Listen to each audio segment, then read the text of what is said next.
Hello, everybody. My name is Matthew Colgan, and I'll be your MC for tonight. I'd like to welcome everybody here for this evening's Teen Talks event. This is the first time we're having an event like this in County Wexford, and we're really looking forward to the evening. Before we start, there's some housekeeping rules that I just have to go over. Please take notice of the nearest fire exits all around the room. Please ensure that your mobile phones are silent or switched off. In a case of a fire or an emergency, please make your way to the nearest exits. Please note that the evening is being recorded by a videographer. We have some great speakers lined up this evening. We're going to run through this until 8 p.m. and then there'll be a 15-minute break. If everyone could be back in the room by 8:15, we can get started on the second half. This event was organised by Wexford Children and Young People Services Committee, CIPSI. This is a committee that has representatives of all agencies working with children and young people and organise this event to give young people a platform to express our views on topics of importance to us.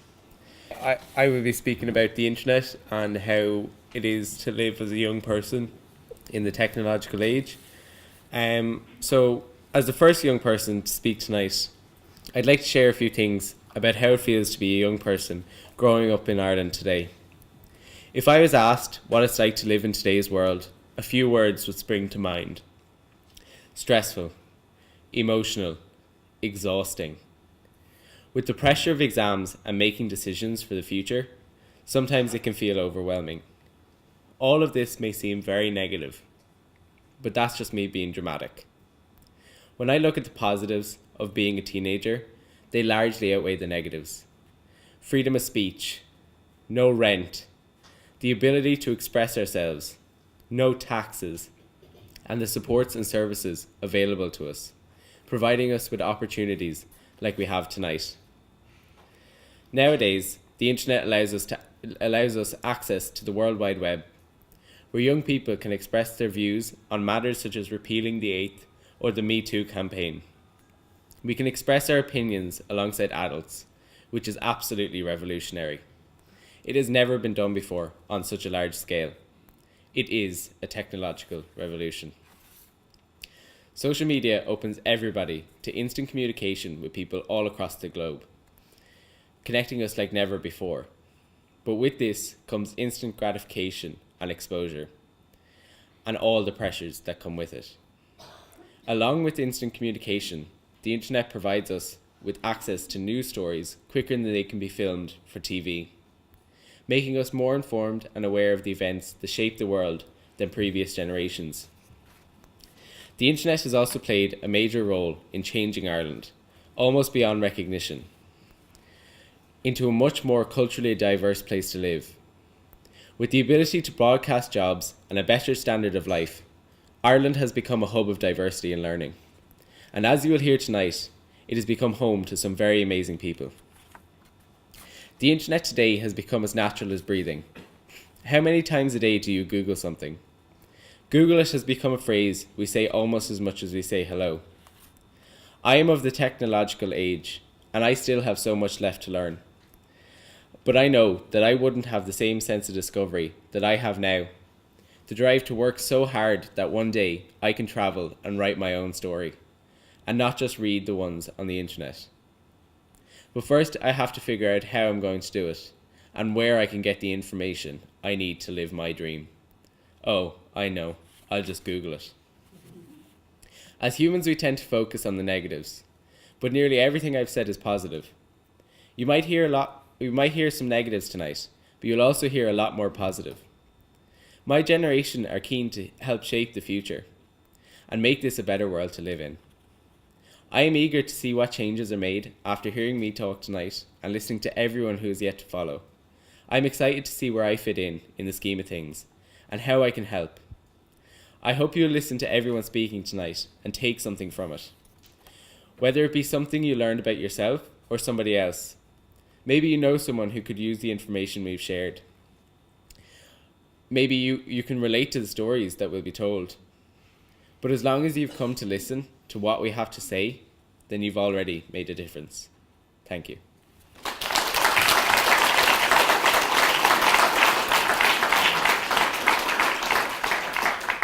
Now I know you're sick of me at this point, but I'd like to invite up now John Dower, who's going to speak to you about cyberbullying. We're all in this to learn. Every day I come in, I pick up something new, and I travel the length and breadth of the country dealing with this issue of cyberbullying and online safety. And quite frankly, it's very rarely I will go a day without somebody coming up with something new. So what is cyberbullying? Well, basically, it's caused, there are a number of reasons for it, a number of causes in it. Basically, it's nasty comments made online, nasty comments posted on photographs of others, sending nasty private messages, sharing information that is private, posting rumours about others maliciously, hacking, raping, creating false profiles. And has been found to seriously undermine the health and well-being of those who are subjected to it. And I'm going to give you some examples of a 2017 survey that was taken in the UK last year, in which there were over 12,000 participants. The consequences of cyberbullying. 41% of those who were cyberbullied developed social anxiety. 37% developed depression. 26% had suicidal thoughts. That's 1 in 4. 25% actually self-harmed. And 20% skipped class or school. Those figures are somewhat startling, aren't they? It's something we don't think of. We see figures coming out, we think, oh, it doesn't apply to me, it's somebody else, it's my friend, it's not me, I'm safe. So the next section focuses on the topic of LGBT, which we hope you'll find interesting and enlightening. So without further ado, I now invite Éire up to the stage to speak about her topic of transgender.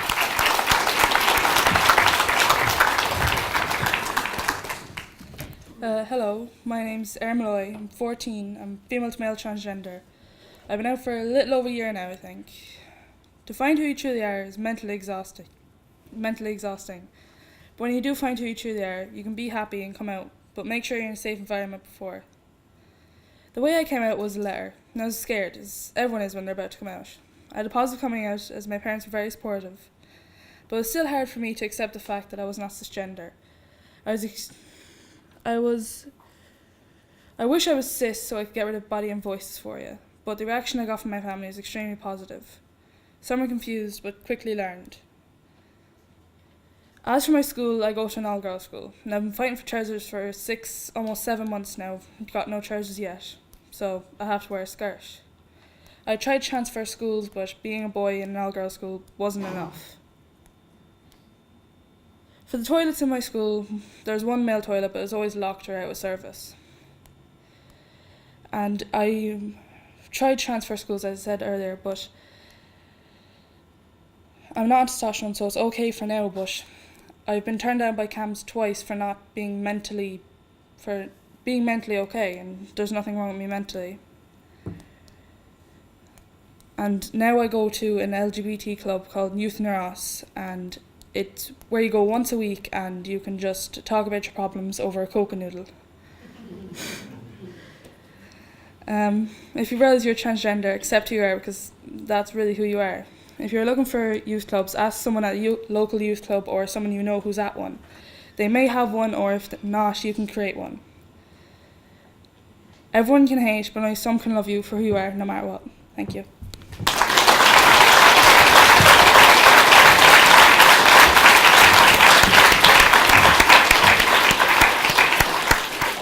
Very empowering, Éire. Thank you very much. I'd like now to invite Ryan up to the stage. So Ryan, if you want to come up.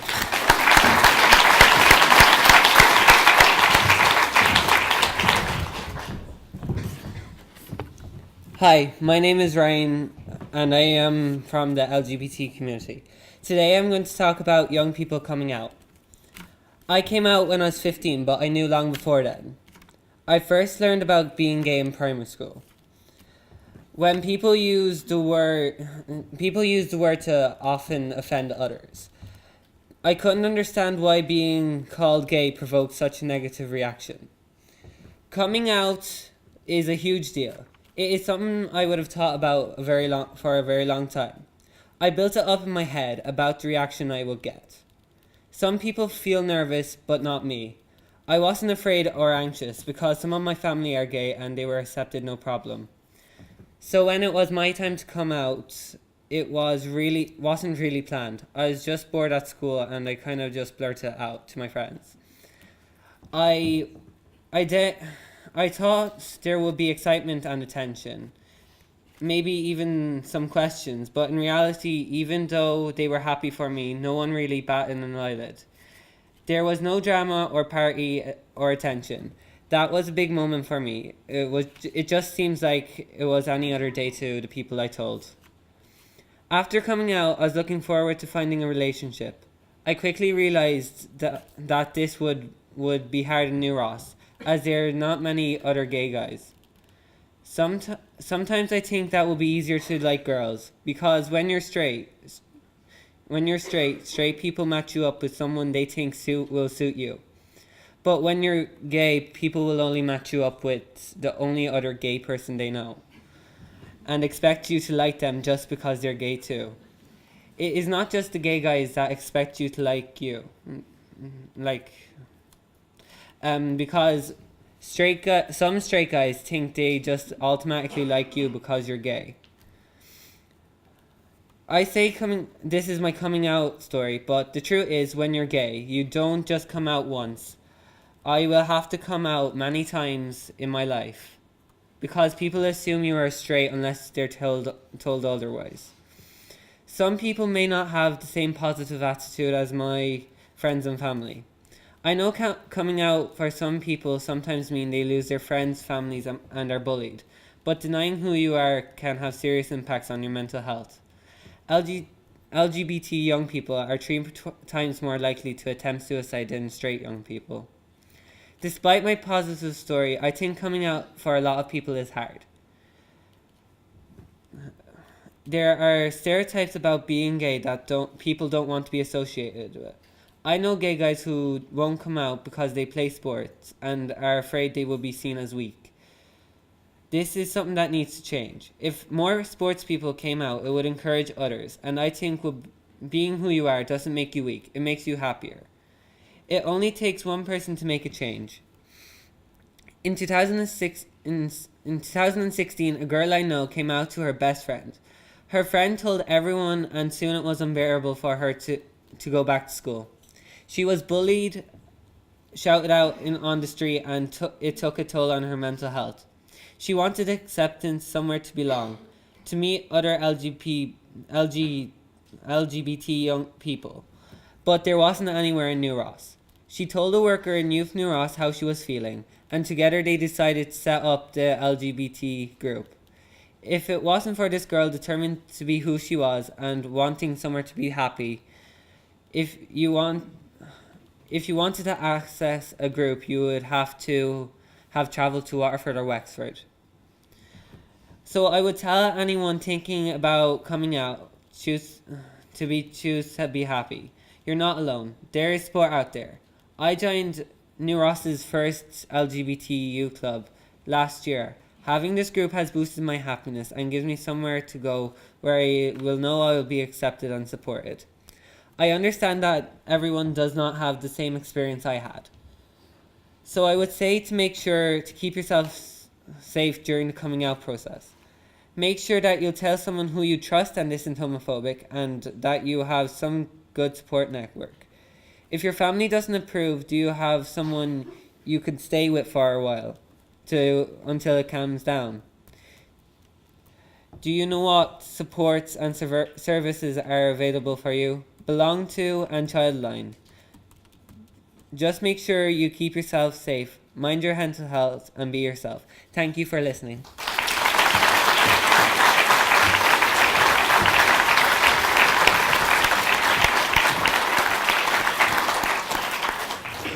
Thank you, Ryan. It was very inspirational, I might add.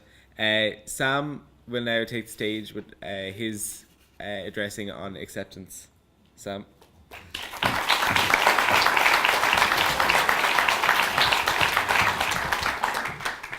I'm here today because I wanted to talk about acceptance. It's a word that has one definition but many different meanings to many different people. whether it's to be accepted for a job, a college course, by friends, or your family. Acceptance. Noun.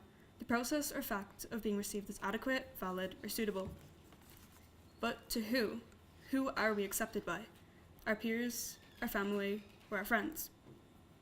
Why is it that before we accept ourselves, we have to be accepted by everyone else first? Why do we depend on other people's validation of ourselves rather than our own? But the bigger question is, how do we change that? How could you change that? A few years ago, I couldn't even think about being able to accept myself. I couldn't accept many things. My height, my weight, definitely my height again, my looks, and who I was. Many people struggle with acceptance in their own ways.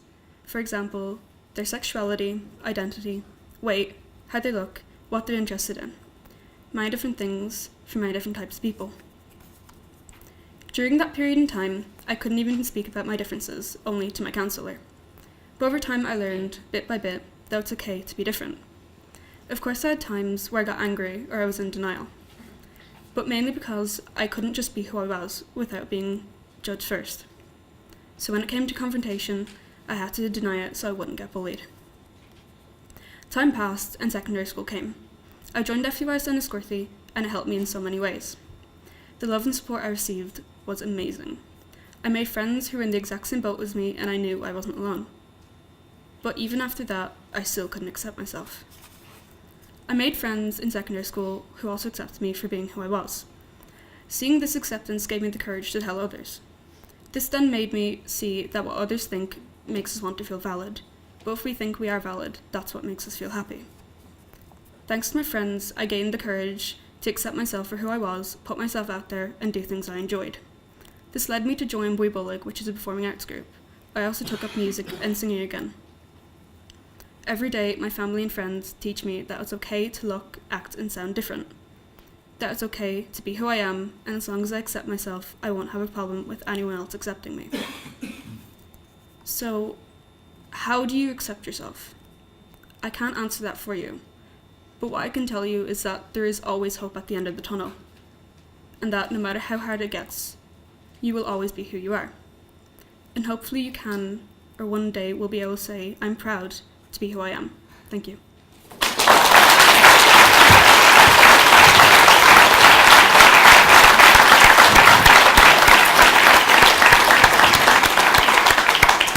Very strong message in that speech there. Well done, Sam, and all the other speakers that have spoken tonight.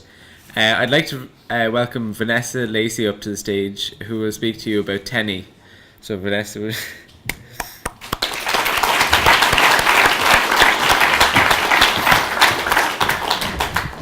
Thanks a million. Thank you. You said I was going to speak about Tenny. I think when I was sitting down there, I was thinking, I think I'd like to go in a little bit more into depth. So I think maybe I'd like to try and make the point in a rather different way. So my name is Vanessa Lacey, and I currently work for an organisation called Tenny, which is Transgender Equality Network Ireland. And I started working there about 80 years ago. And at that time, it was a very young organisation. And for me, I'm so tall. For me, can you hear me? For me, I had only, and I'm not sure if I like this word, coming out. Coming out of what? You know? I mean, why do we have to come out? You know, I mean, does everybody else have to come out? I mean, is it only minorities have to come out? I mean, I suppose that's the number one question that I would have. So 2 years after coming out, I started working with this national organisation, a very new organisation that had no employees at the time. I was one of the first employees. I was actually the first employee. And it was at a time, and certainly going back 2 years before that, and talking about this coming out. And I remember when I came out, when I was 43 years ago, so it was 10 years ago now, and it was a very different Ireland.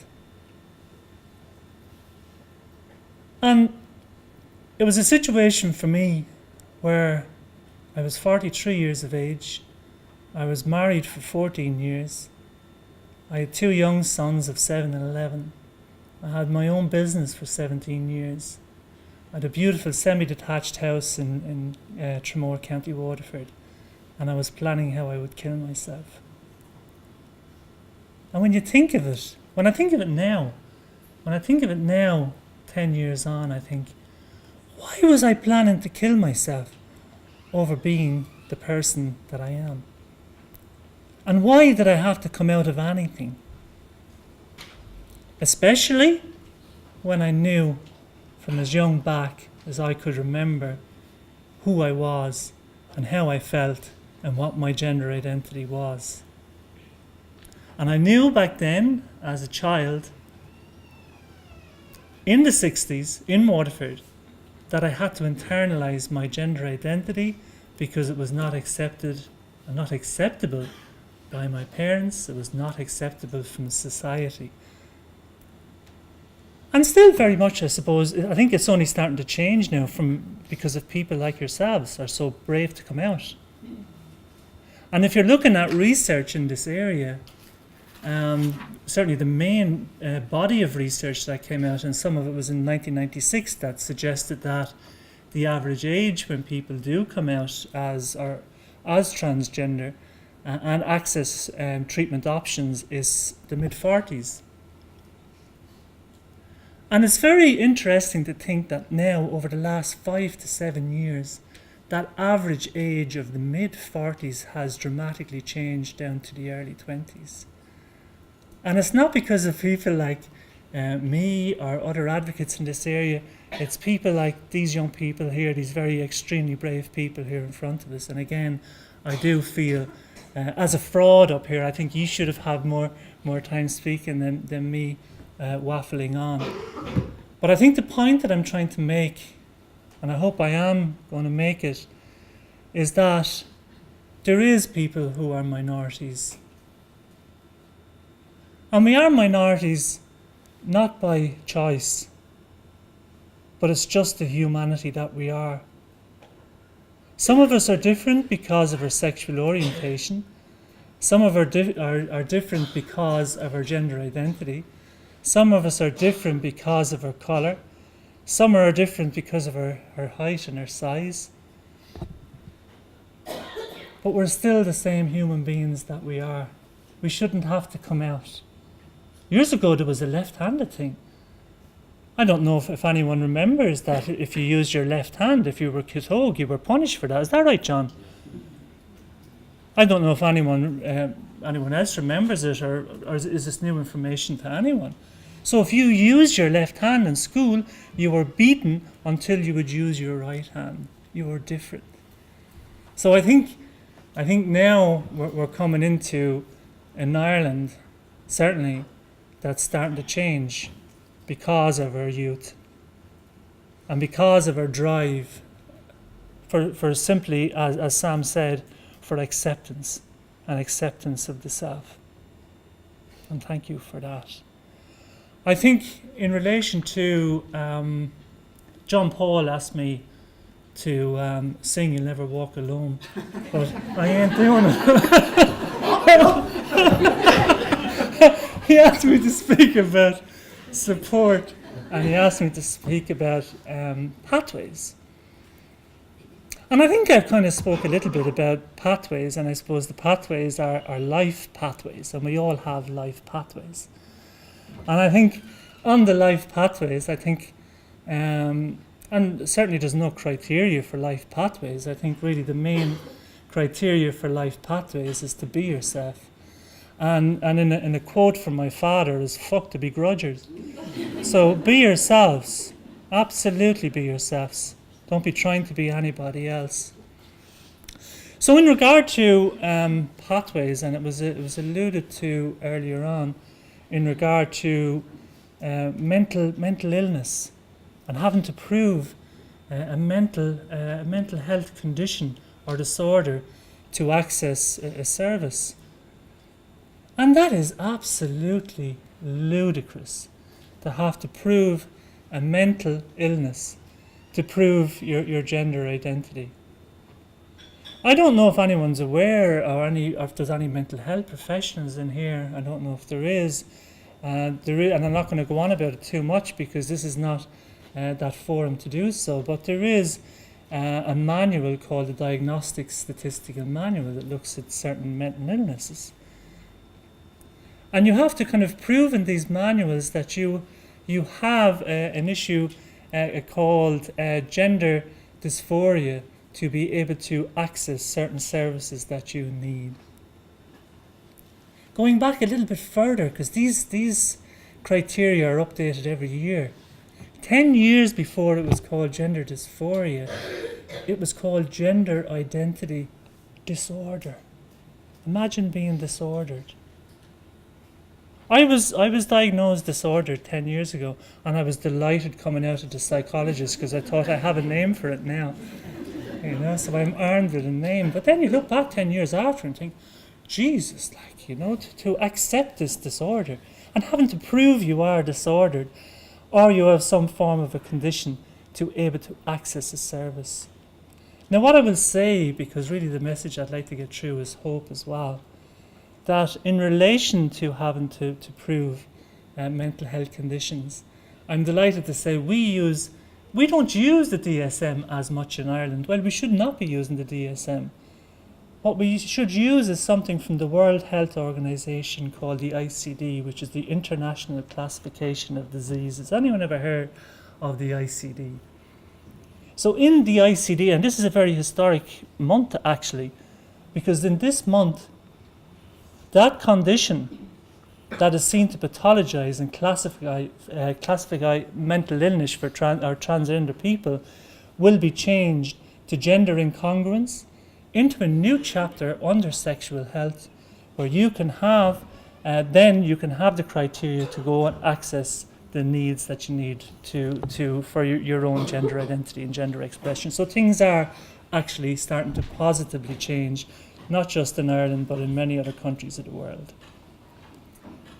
So going back to, I suppose, supports in relation to that. So I mentioned that I work for an organisation called TENI.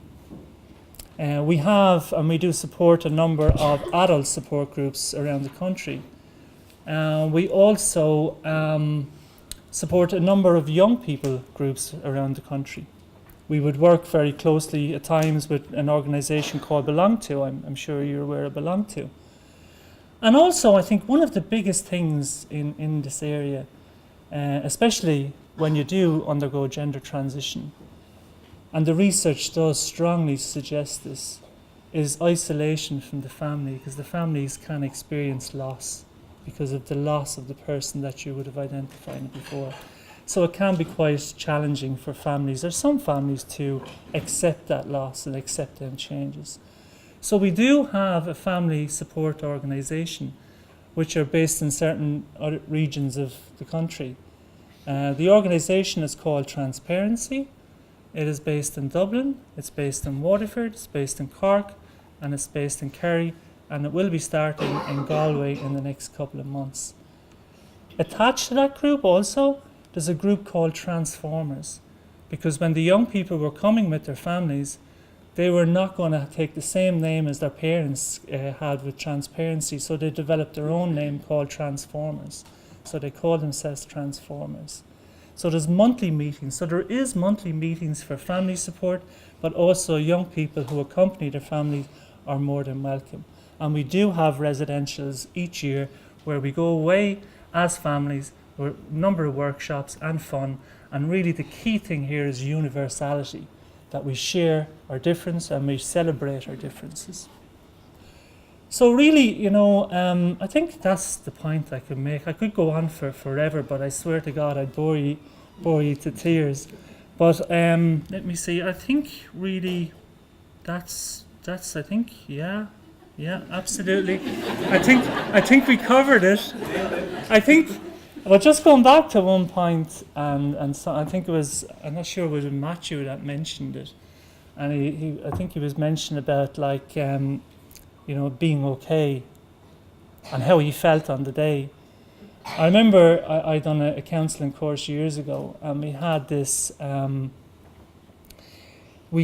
tutor who was French Canadian, And she would ask us, she would spot us all at the end of the 2-hour lecture, and she'd say, I need you to tell me how you feel today. And I said, well, I feel fine. And she said, how could you be fine? How could you be fine? Do you know what fine means? Fucked up, insecure, neurotic, and emotional. That is fine. So I hope we're not fine. And thanks very much. And thanks, John Paul, for the invite. And enjoy the rest of the evening.